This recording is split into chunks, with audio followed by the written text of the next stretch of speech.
परिचय। दिन में धूप खिली देखकर मन खुश हो जाता है।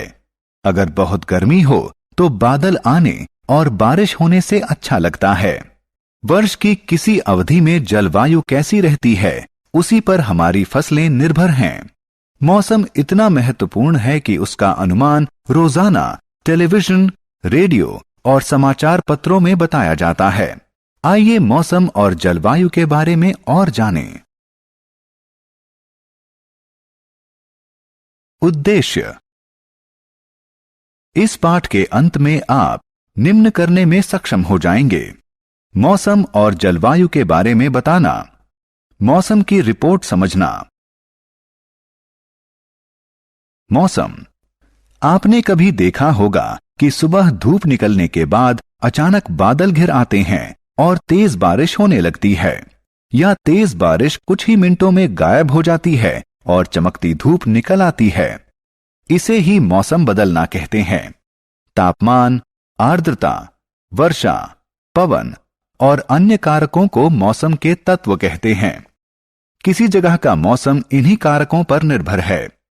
मौसम का संबंध हमारी पृथ्वी के वायुमंडल में होने वाले विभिन्न परिवर्तनों से है। मौसम बदलने का कारण। मौसम इतनी जटिल प्रक्रिया है कि यह बहुत थोड़े समय में अपना रूप बदल सकता है। आप जानते हैं कि मौसम बदलने का कारण क्या है? मौसम में सभी बदलाव सूरज लाता है। पृथ्वी की सतह द्वारा ऊर्जा सोखना और परावर्तित करना। महासागर और वायुमंडल किसी जगह का मौसम तय करने में महत्वपूर्ण भूमिका निभाते हैं।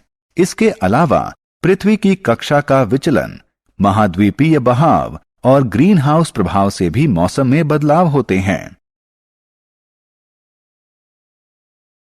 मौसम की रिपोर्ट। राशेल अखबार में मौसम की रिपोर्ट पढ़ रहा है। आप भी मौसम की रिपोर्ट देखिए। रिपोर्ट में आप देख सकते हैं कि तारीख, महीना और दिन तालिका की पहली पंक्ति में है। दूसरी पंक्ति में उस दिन का मौसम बताया गया है। तीसरी पंक्ति में दिन का न्यूनतम और अधिकतम तापमान दिखाया गया है। अधिकतम और न्यूनतम तापमान विशेष थर्मोमीटरों से रिकॉर्ड किया जाता है, जिन्हें अधिकतम और न्यूनतम थर्मामीटर कहते हैं। तालिका की चौथी पंक्ति में सापेक्ष आर्द्रता बताई गई है। आर्द्रता हाइग्रोमीटर से नापी जाती है।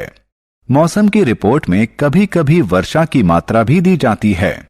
वर्षा की मात्रा मापन का यंत्र वर्षा मापी यानी रेन गॉज कहलाता है। जलवायु।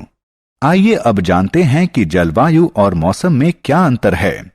लंबे समय में, मान लीजिए 25 वर्ष में, मौसम का औसत रूप उस जगह की जलवायु कहलाता है।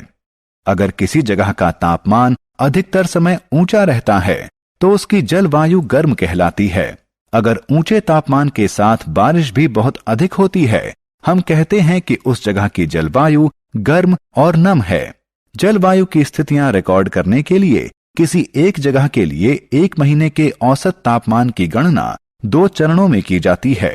पहले उस महीने में दर्ज औसत तापमान की गणना की जाती है। उसके बाद कई वर्षों के उन औसत तापमानों का औसत निकाला जाता है। सारांश। आइए हमने जो कुछ सीखा है उसे संक्षेप में दोहराएं। तापमान, आर्द्रता, वर्षा, पवन की गति आदि की दृष्टि से वायुमंडल की दिन प्रतिदिन की स्थिति को उस जगह का मौसम कहते हैं। लंबे समय, उदाहरण के लिए 25 वर्ष में किसी जगह का मौसम का औसत स्वरूप जलवायु कहलाता है।